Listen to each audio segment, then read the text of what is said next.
नमस्कार, बी समाचार में आपका स्वागत है। आप देख रहे हैं भूतकाल समाचार। आइए आपको दिखाते हैं कुछ खास खबरों की झलकियां। पंडित विष्णुकांत शर्मा संविधान कथावाचक ने चंद्रशेखर रावण सांसद पर उठाए सवाल। कहा कि आजाद समाज पार्टी ग्वालियर के नजदीक दतिया आए थे, लेकिन सत्ताधारी भाजपा आरएसएस से सवाल अपने भाषण में नहीं पूछा। आखिर क्यों? ग्वालियर हाईकोर्ट में बाबा साहब की प्रतिमा स्थापना पर बोलना भूल गए। मध्य प्रदेश में 29,410 सरकारी स्कूल बंद किए।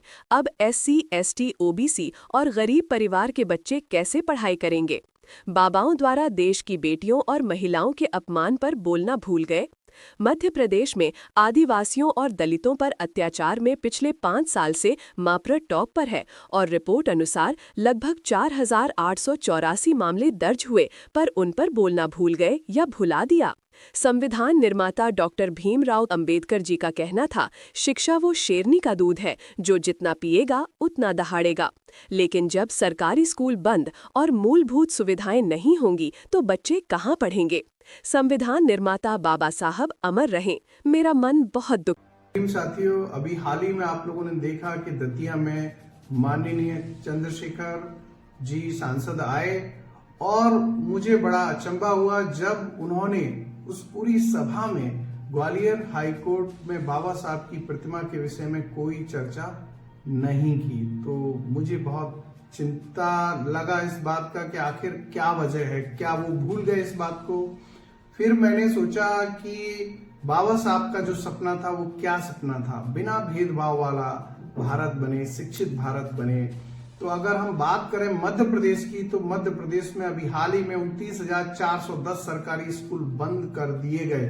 उन सरकारी स्कूलों में कौन पढ़ रहा है? आदिवासी, दलित, OBC और गरीब परिवार के बच्चे पढ़ रहे हैं। तो आखिर उन्होंने शिक्षा के ऊपर सवाल सत्ताधारी पार्टी से या भाजपा RSS से क्यों नहीं पूछा? ये मेरे मन में सवाल था, इस वजह से मैंने आपके सामने ये रखा है। आप भी इस विषय में सोचिए।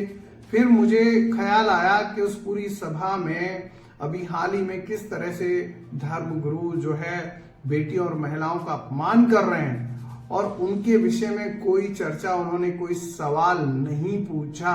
ये भी एक चिंता की बात है। ये बात यही नहीं रुकती, क्योंकि आप सब लोग जानते हैं कि हाल ही की जो रिपोर्टें आई हैं मध्य प्रदेश की, उसमें दलित और आदिवासियों पर जो अत्याचार के मामलों में मध्य प्रदेश अग्रणी है पिछले 5 साल से, उस पर भी उन्होंने कोई सवाल नहीं पूछा। क्या वो भूल गए इस बात को कि जो है आज मध्य प्रदेश में क्या हालत है दलित और आदिवासियों की?